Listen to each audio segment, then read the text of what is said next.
So what do your legs look like? Um, I've got some pretty good holes in there.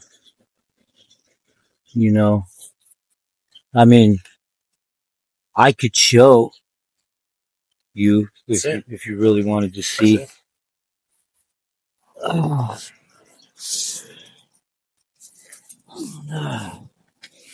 this is not going to be pretty. All right, guys, we are back with Zack. Hello. All right, man. So a few days ago, man, you hit me up, said there was a situation you went through. Didn't sound good at all. No. So let's get right into it, man. Take us back to that day, what it looked like. We're still capturing your journey. So take us back to that day, how you were feeling, why you needed the medical attention, and what transpired from there. Okay. Um. Well, I've been needing some form of intervention, some form of change, and actually welcoming it. For once. Um. I'm a firm believer if you try something and it doesn't work, you need to try something else. And, I'm stubborn and don't always do things as fast as I should, but I usually do see the light. And I was just feeling like, I do on most days, but I was willing to actually act on it. Um, I knew that I needed a hospital trip. Somebody had stolen my wheelchair again, and I couldn't walk. I was having a real hard time for a few days getting around just to do anything. And everything was seeming real impossible. And, you know, it's real easy to just get burned out. Um, it's not fun. It's not fun the way I've been living and what I've been doing. I'm not having a good time. Um, I'm in a lot of pain a lot of times, and I just was fed up with pretty much everything. Um, I just laid on the ground. I couldn't walk anymore. I couldn't do anything. I just laid on the ground in my neighborhood and just stayed there. And it was raining and I didn't even care. And some people see me and the cops drove by and I tried to flag them down and they kept going. They stopped and looked at me and I waved at them again and then they took off. and then, and then another one did it again, you know. And finally, some people stopped and they, asked me if I was okay. And I said, you know what? I said, call me an ambulance if you could.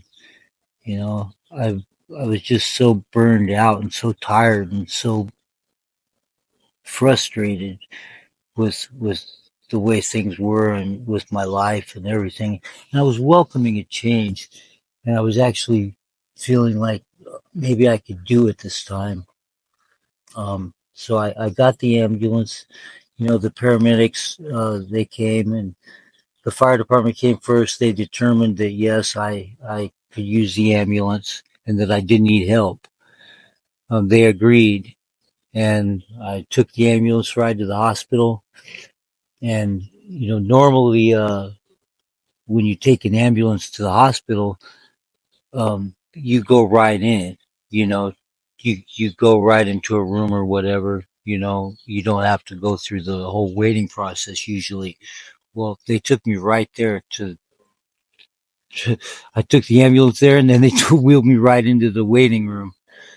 You know, I waited for hours upon hours and, finally they came and got me and they put me in like a dental chair or something. It was really uncomfortable. And, I laid there for a while, and I was having a hard time with cramping and stuff like that. And I was kind of going from the floor to the chair, from the floor to the chair, from the floor to the chair. And I was just praying that they would come soon. So they came in, they tried to get my IV, and I told them, I said, for both of our sakes, maybe you could just get the sonogram people to come and do my IV because you probably won't be able to get it. And I always run into some hotshot phlebotomist that's, well, you've never met the likes of me yet. I had one guy say I'm the hospital vampire, and when they can't get blood, they call me, and I'm the one that always gets it. And I said, well, I said, till now, and I said, you got 3 tries. And after 3 tries, he couldn't do it. And I called him on it, and he was mad. I mean, really frustrated and mad that he couldn't do it.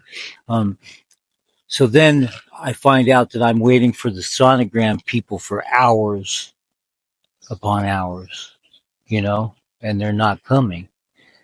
And I was just like, what's going on here? And I was getting the seemed like the people on the floor at that time were clowning me like right in front of my face, you know. They were making me feel less than. Um, they were really discouraging me, and I don't think that that's on their job description, to frustrate the patients to where they change their mind about getting the help that they're trying to receive. And if you can, real quick, explain why you recommended the whole sonogram people. Well, what's that about?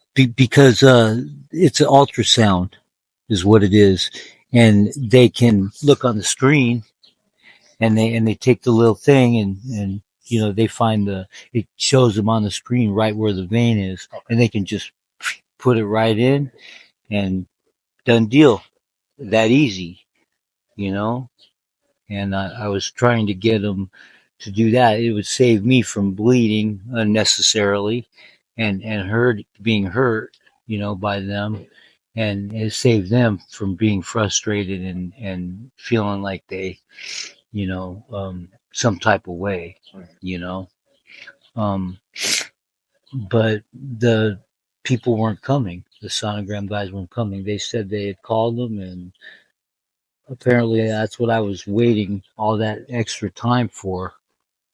Um, but when they started treating me the way they were treating me, and saying rude stuff, and making me feel less than them by far, and less of a person, um, I was really shocked to find out they were discouraging me from um, trying to do what I was trying to do, you know. Um, and it's not hard to discourage an addict. They're already discouraged. Believe that. So if you're trying to discourage them, it's like killing the dead. You know, you can't do it.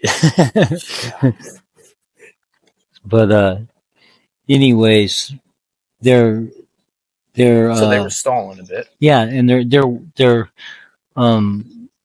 attitudes were highly unprofessional, and just just really hurt me inside.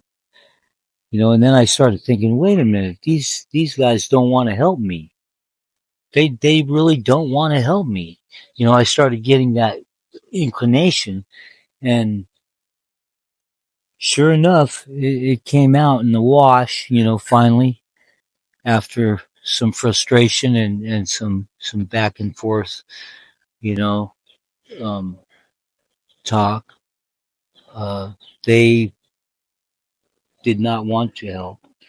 Um, Finally, he came in and said, well, and they kept asking me questions, about my arms. What are these scars for? What's that from? What's this from? And I told them, and finally the guy comes in and says, well, he says, medically, there's nothing we can do for your legs. They've already healed up as much as they're going to, and you can't benefit from any medical treatment we could give you here. He said, you have a history of going AMA, which is against medical advice, which meaning, in my past, I have went to get help and then, got in a room or whatever, went through all the motions and then ended up leaving because they would, not help me with my detox, and they would just leave me there sick and, flopping around, and they would know I would leave, eventually. And they wanted me to. I started getting the feeling these guys want me to go. And at that point, I was like, I'm not going. I'm not doing it for them. I'm not gonna, back out of this. I really was serious about doing it. And for me, the hospital is a big thing. It really is. It's a big thing. It's very difficult and hard for me to trust, um, those people. I've had a couple bad experiences. One in general, and they make mistakes like anybody else. They're only human, you know, and something really bad can happen, and I still don't know how something. Gonna move the micro. Yeah. It's almost behind you. Okay.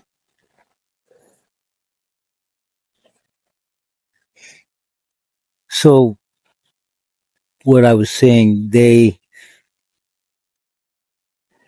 had no intention on helping me. They told me that because of my past, record of leaving AMA, they didn't want to exhaust the resources on me, and I couldn't benefit from any treatment, and therefore I was discharged.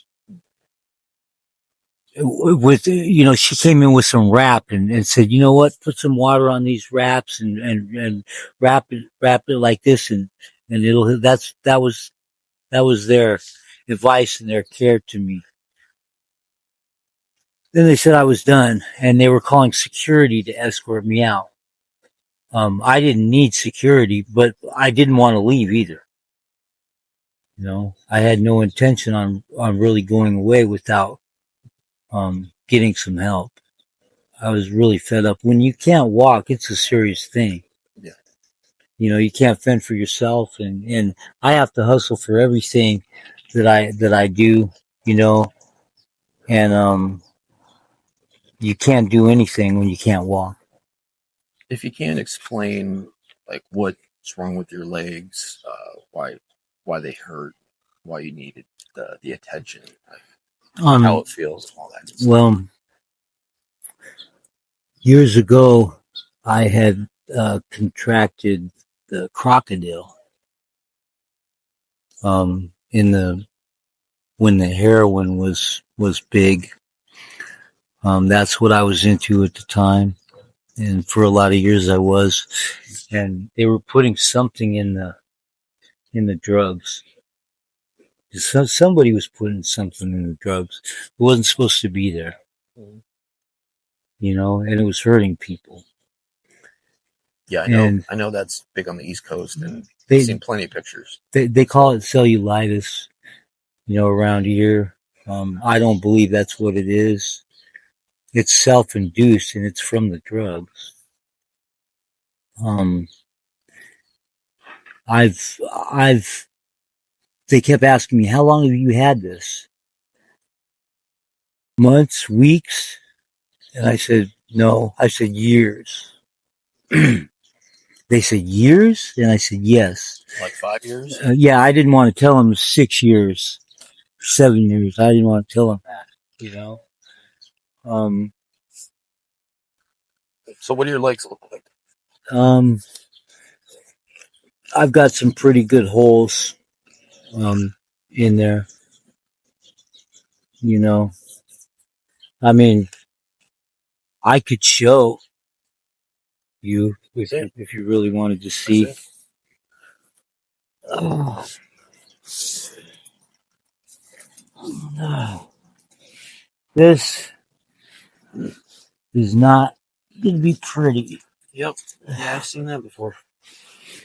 So this is what they say is healed at the hospital, and that I can benefit from no medical attention. This, Yeah. this is what I can benefit no medical attention from. I am healed, they say, and that they cannot help me any further. They asked me, does this bleed? And I said, no, not really. They're saying this is healed. I've had this 6 years. My feet are almost totally numb, to where I cannot walk. Um, and this, see, basically, I will show you. I was using toilet paper because I don't have any bandages. Yeah. But, then I took this one off this morning, but, Is the pain more internal or external? Both. the numbness and the pain and all that is just really something else. I couldn't believe that they told me that I can benefit from no medical treatment. I don't believe that. And you showed this to him, right? Yes, this is a serious form of discrimination, is what it is. You know? Yeah, that's nowhere near healed, man. No, and for them to tell me that and turn me away and tell me security's coming to escort me off the property. So that day your pain was just through the roof, right? Yeah. Yeah, and couldn't stand up. I hadn't been using, I hadn't been doing anything. You know, I was really wanting to stop, to really get some help. They said, well, we can have you put in a home, the girl says. And I said, yes, that would be great. I said, maybe you could do that. And she was like, well, you know, they thought that I was going to say, no, no, no, I don't want that. You know, and when I said yes, they were really shocked. They did not want to do it for me. They didn't want to help me in any way. And they're telling me that this is healed and this is how I'm going to be. This is how I'm going to remain, I guess. Do you think when you were on your way, like in the ambulance, do you think somebody, like in the emergency room, because I'm sure they get word, like who's coming, what's going on, and all that. Do you think somebody in the emergency room recognized your name and somehow they're like, okay, he's been here before. Let's just move him to the lobby. They looked at my, he said, boy, you haven't been in a long time. He said, I haven't seen anything on you in, you know, a long time. And I said, yeah, you know, and basically they were encouraging me to go back out and continue to do what I'm doing rather than offering me any form of assistance. I became unruly. I did. And, I started a big old scene, and the security guys and, you know, and naturally, um, I gave them a piece of my mind, you know. Hell yeah. I did. Yeah. I gave them a piece of my mind. I started a really big scene. And It's really frustrating when you want help yeah, and you're not getting it. yeah. And for them to look at a human being that's in this, you know, and they're doctors and nurses that help people. They took an oath to help people, and they took an oath to, you know, to not leave people in pain and Yeah. and stuff like that. Yeah. Am I not people? You know? Good morning. Hi. You guys have a swell day. Um, you know, they made me feel less than. They made me feel like I didn't deserve any kind of treatment and that I didn't deserve help. Maybe in the past I did leave the hospital. They had the resources to help me deal with the situation, and they had the resources to help me not be in such detox. And they left me that way, knowing that I would go. And when I did, I didn't disappoint. I left, and now they're holding it against me. Yeah. When was the last time you were there? It's been years. It's been years. I lived at that hospital for 4 months with my girlfriend that they damn near killed with their mistakes. And I cannot even believe the things that they did to, to my best friend. I can't believe the things they did. That's supposed to be one of the best hospitals in the nation. How can somebody, she was on 76 milligrams of methadone. They gave her 760 on accident. God, never heard that. Wow. They did. They did. I lived there with her for 4 months. After that, we had a lawsuit. It was a big one. It was Allison Minnick versus Coronado Network.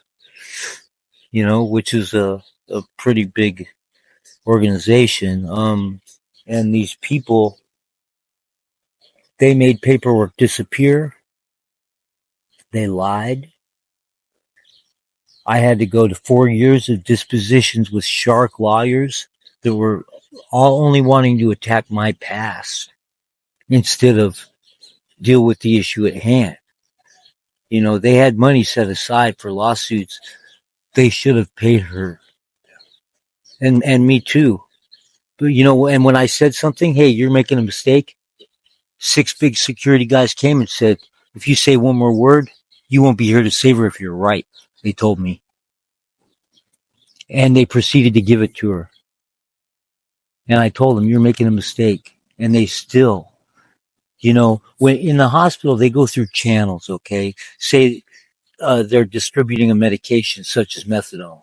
So the pharmacist is going to write, or the doctor is going to write to the pharmacist, and okay, distribute this medication. So it's going to go through the pharmacist and the doctor, right? But there's somebody else that it goes through too that oversees it, and then there's the nurse, all these people signed off on giving her 760 milligrams of methadone, 10 times the amount that she was on. And I thought they were trying to kill her. For real. What would you think? That's not a mistake that you can get by for professional people. I felt like it was almost on purpose. I could have ended her. Yes, it could have. They started yelling code blue, and all this stuff. One of my good friends was there with me that day. And, I know him to this day. And Allie's never been the same since. Yeah. Never. Sure she went from being a auto transfusionist, a cell saver, a surgical technician in the medical field herself to an SMI person that has a real hard time even taking care of herself. I'm sure she doesn't have much faith and trust in hospitals. No, and nor do I. And then when I go to St. Mary's Hospital, the years later, who do I see? The nurse that gave that medication, still working there years later. So circling back,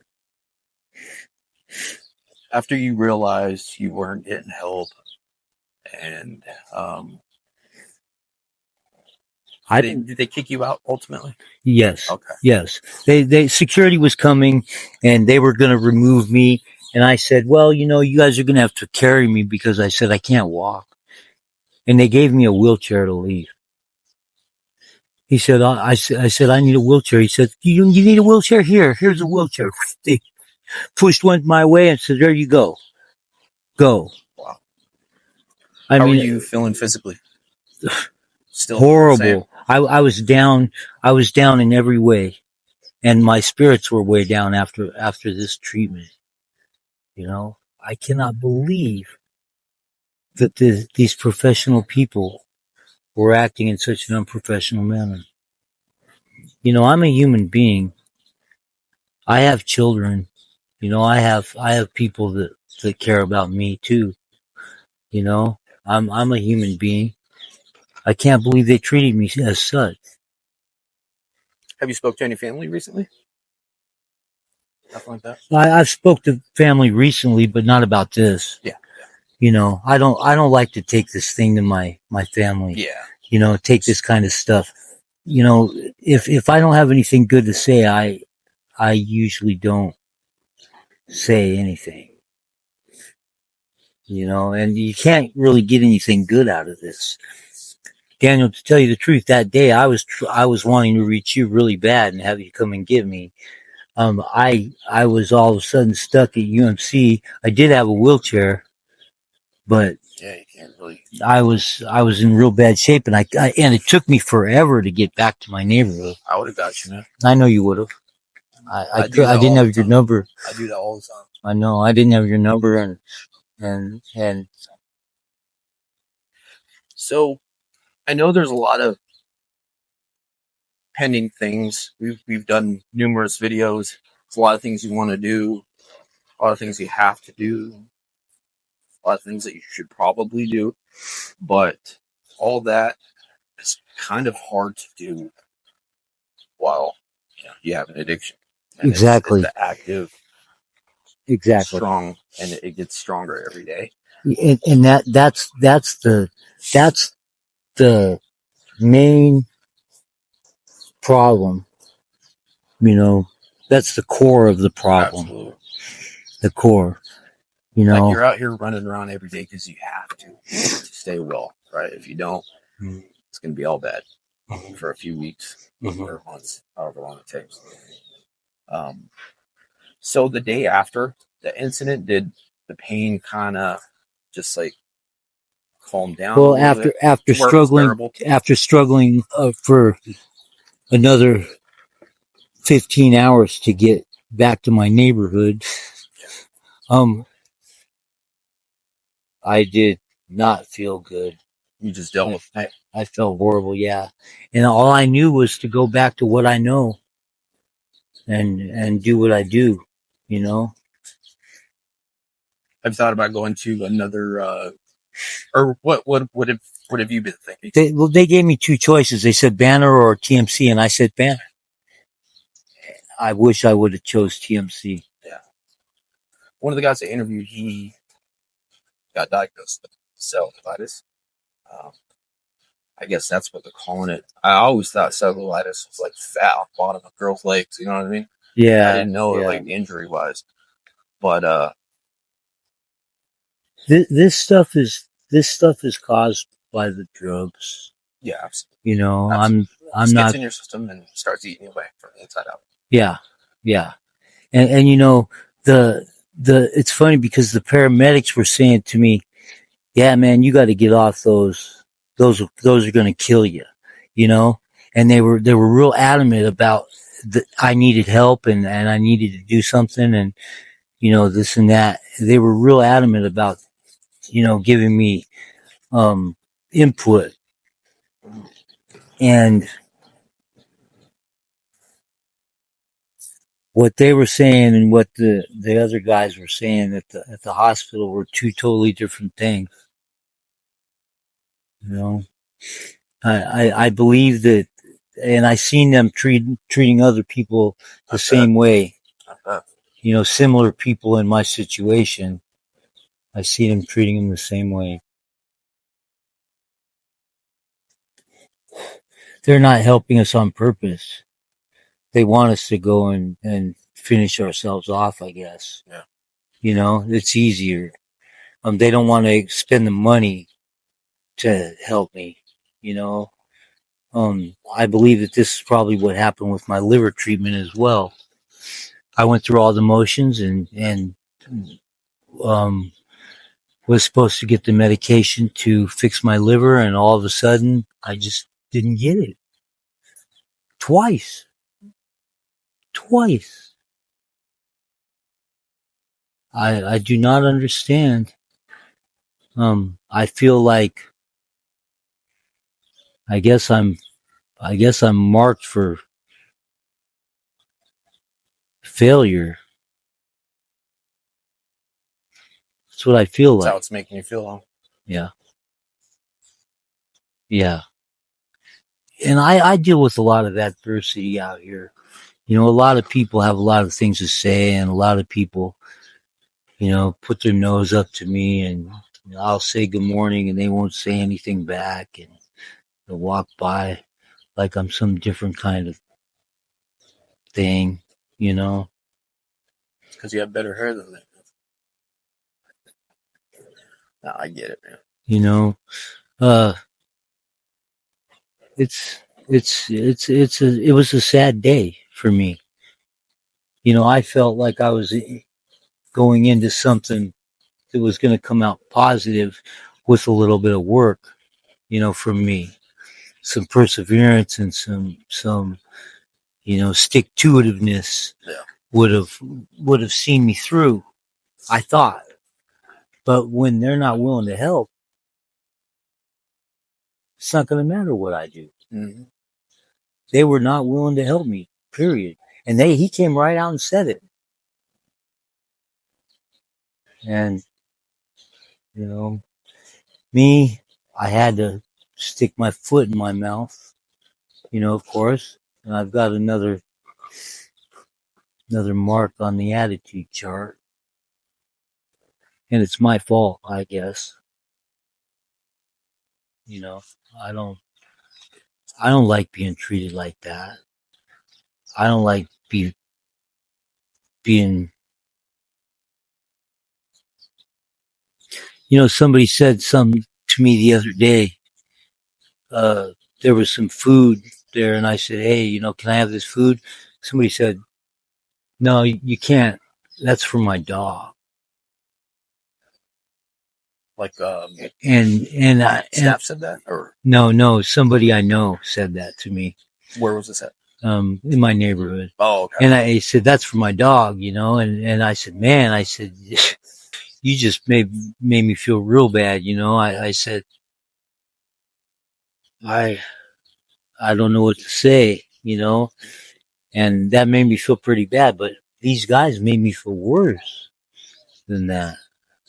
They let me know that there's no hope for me. Yeah. If they're not willing to help me, it doesn't matter what I'm willing to do. So, what do you think the next move is going to be? Well, I'm going to have to take the initiative and go a different route. Um, I might have to live with my legs like this. I might have to. There's urgent care, I've other hospitals. Yeah, urgent care will send me to the hospital. They won't. There's nothing they can do. These are extensive wounds that are years old. And Which is far beyond their pay grade. I guess I'm the worst case scenario. That's what they made me feel like. I'm the worst case scenario. Well, let's close this one out. Any final words? Yeah, I would just like to know what everybody thinks about this. Maybe somebody has some background in this and they can explain on the behalf of these people, what they're thinking. I call it discrimination. I call it just plain evilness. Let me know what you guys think. I think this is a big issue. I really do. If this is the kind of treatment that we are getting around here, it's no wonder that people aren't making it out. People are trying, they want to get out, but they're not making it out. And this could be why. This really could be. I don't know how many other people got that kind of results from their efforts besides me. I'd just like to know. Thanks, so everybody. If you guys have any suggestions, any routes or steps you should take, let us know in the comments, and we'll just keep us updated as well, like how things are going. Yeah.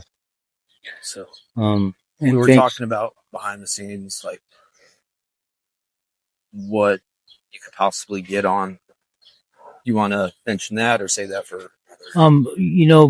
What I am thinking is that I might try the methadone clinic, and the first order of business should be probably curbing the addiction, so I can do the things that I need to do. Yeah. Without worrying about that. That's the root of the problem here. They obviously don't want to help me with it. I need to find a different route. If you try something and it doesn't work, try something else. So maybe the methadone clinic is the way to go. Right. Then I can try for the liver treatment from those people. Yeah, you'll be able to do a lot more. Get your life back. That's what I'm thinking. So let's see what happens. Keep us updated. Keep me updated. And, of course. You can always call me, man. Mm-hmm. All right, brother. All right. Thank you. Thank you.